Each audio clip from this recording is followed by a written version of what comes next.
Hello, everyone. Welcome to Leadership Talks for Emerging Leaders.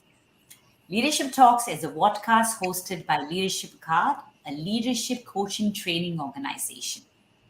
Leadership Card is the brainchild of four individuals, Kirandeep Sandhu, Ashish Datta, Ram Ramakrishnan, and Devesh Mohan, who share a common vision and have a mission to support 1 million emerging leaders to solve problems for self, others, and the organization. Leadership Card runs leadership programs for individual contributors and corporate clients. Every week on Leadership Talks, we invite leaders from varied fields and industries to share their stories and share tips and strategies which you can apply to accelerate your personal and professional journey. Stay tuned to the end because every second of the podcast will add value and new knowledge in your growth journey. I'm your friend, Kirandeep Sandhu, a leadership communication coach, and I'm here today hosting this episode along with Ashish Datta, called as Leadership Challenges in the Manufacturing Sector. Over to you, Ashish. Thank you, Kiran, and greetings to all our viewers. So today we have the privilege of having as our guest Mr. Pronab Chakraborty, General Manager, National Electrical Industries Company Oman, a company which is into the manufacture of electrical switchgear products. Pronob is based in Muscat. Pronob has had a very distinguished career spanning over 4 decades in the manufacturing sector and across countries.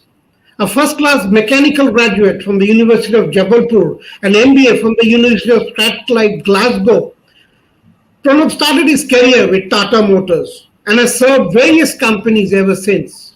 In another conglomerate, Siemens, he rose up the ranks to become the chief manager. Thereafter, he worked for Voltamp Engineering in Oman, where he rose to the position of general manager within a span of 11 years. For the last 9 years, he's taking care of the complete business of National Electrical Industries in Oman. Thank you so much, Pronob. Welcome to our show today. It's really a pleasure and honor to have you with us today. Thank you for making time. Hello, Kiran. Hello, Ashish. Thank you very much for giving me this opportunity to speak to you, to share my thoughts, and to share my thoughts also with the emerging leaders of today. They are the future of this world, and it is very important that we who are on the higher side of age share our thoughts, share our experiences with this young cadre. Thank you. Very true, Pronob. Thank you so much. Yeah. Pronob, you have been through over the last 4 decades different organizations, all in the manufacturing sector and also across countries. Not only countries, industry, time has also passed. So, with time and industries and countries, how have you evolved yourself into the kind of leader that you are today, embracing all the challenges that came your way? Could you shed some light on this, please? Absolutely. That's a very significant question, and it forms a very important part of my life because this has been the journey that I have gone through, and believe me, I have loved every part of it. Uh, I have traveled widely all over India during the first half of my career, and I have seen cultures which India itself encompasses. I was born in the southern part of India, then I finished my schooling in northeast in Assam, and I did my engineering from the central part of India, which is Madhya Pradesh. And then for my first job, I went to the western part, which is Maharashtra. So you can see how widely I have contoured our great nation. And then after that, I came back to the eastern India, served there for several years, almost 2 decades, came back to the western part again, and then I came further west to the Middle East, out of India, and that's where I have been for the past about 2 decades also. So Right. it's been a wide journey, and I have gone through wonderful cultural uh, ambiences, widely different, and I really had to adapt myself to all these changing cultures. But it's been this, kind of leadership which I've enjoyed, because I had to embrace these cultures as I went along, to understand and to absorb it in my styles. That's what I would like to how I'd like to put it. So basically, you're saying that you have been able to, all these different cultures have defined you and your leadership styles. So, will you be able to add some of the other challenges that you have actually faced in your leadership journey other than adapting to the different cultures? Well, the second most important thought which comes to my mind is, uh, you know transforming myself into a good human being, because I strongly believe that leaders have to be good human beings themselves in order to understand other human beings, because he's basically dealing with people in organizations.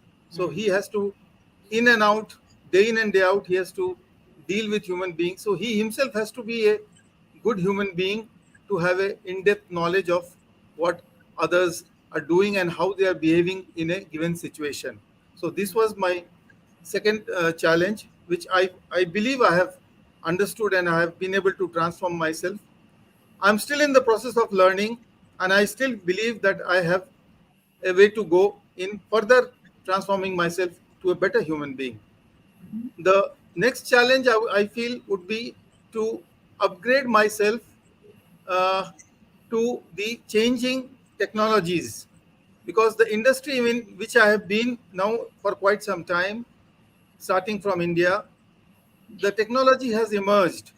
We are going towards smarter grids, smarter technologies, smarter things, Internet of Things, whatever it comes. So, although we are so-called old timers now, but we need to, we need to adapt ourselves to these emerging technologies. When I started my career, there was no internet, there was no computers, there was no mobiles, there were nothing. Now the life goes only with these things, and it has made life better. That's how, I'm talking to you today. You are talking from Malaysia, and Ashish is talking from India, and I am talking from Muscat. So that's the boon of technology, what it has done to us. But yes, this has been a challenge, and I have been open to learning. That's very important. I have been a keen learner, and I still am. Whenever I get opportunities, I just grab the opportunity to learn and to upgrade myself. This is a challenge. And last but not the least, that as a leader, as a team leader, it's very important to keep myself motivated, just as it is important to keep motivating my team members. The motivation level is like a sine curve, whether it is with yourself or whether it is with your members, it keeps going up and down.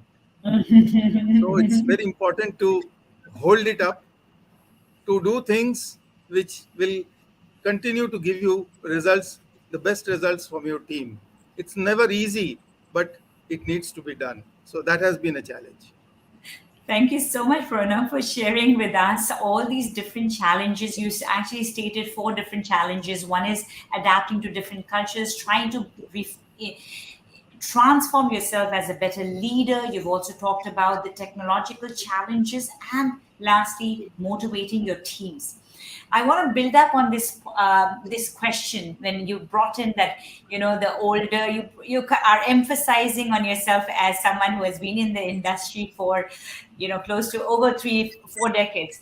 So I'm going to ask this: as a leader who has you've been in the industry for that long, which means we would call the Gen X, and now you're bringing in new people who are coming in who have new ideas, new thoughts, which is the Gen Y, the millennials, and even the in between generations, right?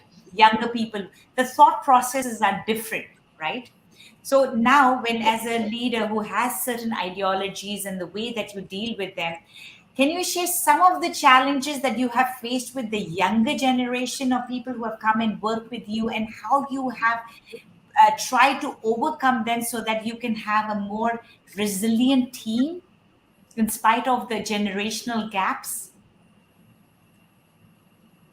Well, yes, that's also a very nice question. Uh, I have to keep on working with young people because young people come, they learn, they gain experience, and then they look for other opportunities and go. So it's a continuous process, right? So, but to retain good talent is never easy. So it needs a lot of time and patience on my part, on any leader's part, to devote time to those individuals, to understand what they want to say, to understand what are their needs, to try to fulfill some of those needs. It may not be always monetary. They may be going through upheavals in life, family issues, personal issues. So it's more the kind of role of a mentor, a coach, a guide. I really don't like to use the word boss because that turns people off. So I tell people that yes, you have the deliverables clearly in front of you. These are your, uh, you know, uh, key result areas, KRAs. But I'm here to support you. I'm here to take care. If you stumble, I'm there to, you know, guide you. So that's the kind of role I normally do with the younger generation. I find there is some kind of little bit of impatience sometimes in them. So we have to be more patient to to deal with them. And So that actually brings you to that question you had already said. The challenge of being a better human is also adding in that value of patience to deal with people, and people of different personalities, people of different generational gaps which are there. And that actually helps you, because each time they challenge you, you as a leader have to embrace that challenge and become a better person. Right, Pranab?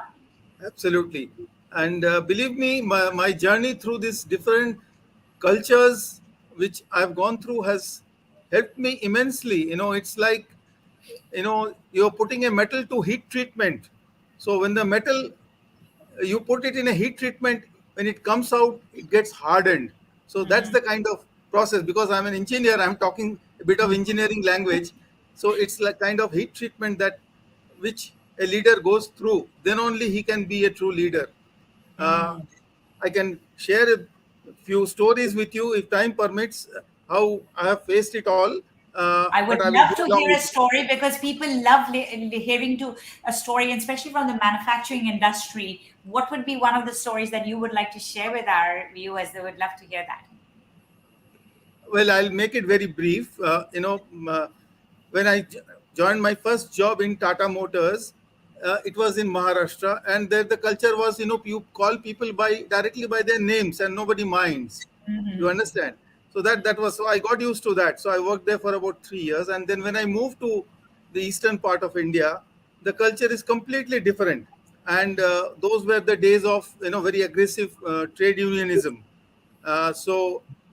I happened to address one of the union leaders by his name, by his first name, on the shop floor, and instantly, I was out by a mob of about 60, 70 workmen, saying, "How dare you call our union leader by the first name? You have not used the word Babu."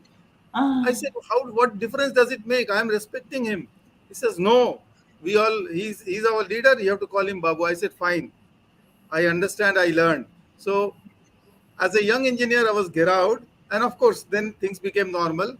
But it was a huge learning experience for me that what goes down well in Maharashtra or the western part does not do so in eastern part. It's a small story, but I've gained immensely from that.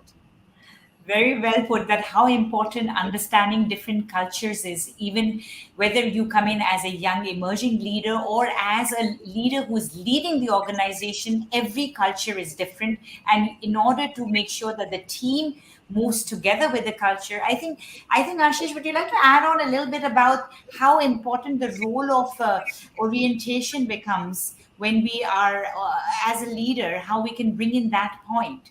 You do talk about that in your challenges which you have faced also in the trade unions and things like that. Would you like to add a little bit about Yeah. that? Interesting enough, Pranab, and my book is going to be out very soon, which talks about leadership. The name of the book is Leadership, the Dark Hole.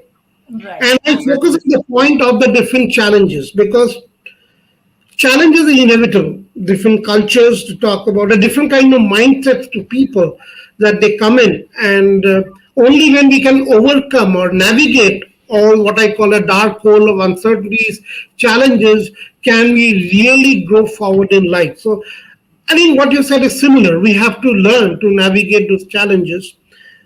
Coming back to the point about the challenges itself, before I come to the young generation and what you did as a leader, I mean, challenges came your way. Like you said, a simple thing about names, how people should be addressed. I'd like to know more from you how you dealt with those challenges because it's always a mental pressure. You have the union, you have to do thing. So, what specific techniques, what really helped you to survive and learn out of that? And how did you, more importantly, it's a question of persuasion. How did you get things done or how you get to when you face these challenges? Could you shed some light on this area? Absolutely. So basically, what you are asking is boils down to the question that what qualities a leader must possess, what Mm, leadership is all about, right? So in my, I have a long list of attributes, long list of qualities a leader must possess, which all of us know. But I would just like to mention a few here. That, as I already said, that he has to be a good human being. So he has to show love towards his teams. He has to show empathy towards their personal problems also. Just as he has to, show them the vision, that what is the business objective. He has to communicate clearly that, hey team, this is where we are. This is the task we have in hand, whether it is as a organization or as departments, and to tell them what are their roles. I have seen in my life in organizations that they do not have a proper organization structure itself. The organization structure is not clearly defined. So the first thing for a leader is to put an organization structure in place to tell people. See, I'm not talking of the big multinationals. I'm talking of the small and medium enterprises where such things don't happen because I have worked in all kinds of industries. So a proper organized structure has to be in place to tell people what is expected out of them, and then to see where they are reaching and what obstacles they are facing, to make resources available to them to the extent possible, because a business is always defined by a constraint of resources. And in my life what I've seen is, when you talk of bottlenecks, the bottleneck is always at the top, isn't it, of a bottle. So it's always the leader who has problems and issues, which percolates down to the team. The bottleneck never is at the bottom. So if the leader himself is able to handle such issues, the team will deliver. Believe me, put your trust in team, put your trust in your guys, they will deliver. Just have faith in them. I believe my role is, like that of a captain of a ship which is in ocean. The captain doesn't do everything. The captain just directs, isn't it?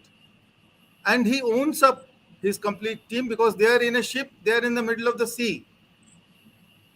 So they have a destination to go, they have a cargo to carry or whatever. The captain himself is not expertise He is not an expert in all the fields that the others are supposed to be doing. Not required. There are guys who will handle the engine, who will do the navigation, who will do the house cleaning, etc., etc. But he only has to ensure that everybody is on his job and the right person is assigned to the right job. So that brings me to the next most important point, is to recognize the strengths of your team, individual members. That is very important. To recognize who is good in what. If somebody is not good in X activity, then put him in Y activity where he is good at. Definitely, everybody is good at something, and that's how you achieve the overall objective. I hope I was not too long. Oh, I loved it. My God, I really enjoyed all the analogies that you have shared, especially the bottleneck one. I mean, the problem is always at the top. Very well Absolutely, said, Pranab. absolutely, And absolutely. if the top is sorted out, then the bottom can actually get the job done. And this is a really good True. analogy that I'm going to be taking away from you and sharing it with other emerging leaders in their journey. That if we can sort out the top, I think the bottom can be managed. Yes, over to you, Absolutely. Ashish. Very true, Pranav. I think that's very well put. It starts with the leader. The leader has to show the way, and that's what I also talk about self leadership. It's the leader. You walk the talk and set the example, correct? That's what you're saying, and that's what Absolutely. I will follow, is it not? Yeah.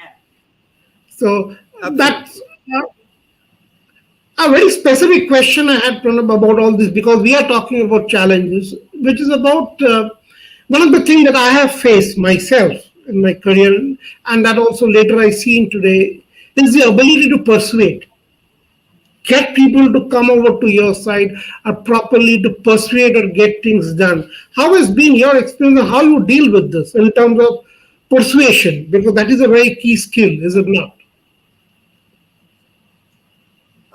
I would just sum it up in very two simple sentences. Is just by the art of listening. Listen to your people. Uh, you Okay, know, listen. in the first or second year of my career, I had attended a seminar which I still remember, where someone had told me that, you see, God has given us two ears and one mouth. So you are supposed to listen double of what you speak. It applies everywhere, especially in organizations, especially with leaders.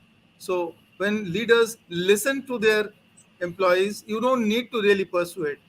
You have to see what they are saying and understand and find a solution out of that. The solution normally is given by those guys who are down there working, whether it is blue collar or white collar, the junior or the sub junior or the middle rank people. The solutions always come from there. You will have problems in organizations, but the solutions are also from there. You only have to listen. But I have seen leaders, I have seen my in my career, leaders who are not willing to listen, who do not have time to listen. So fortunately, I have understood that that's not the right way.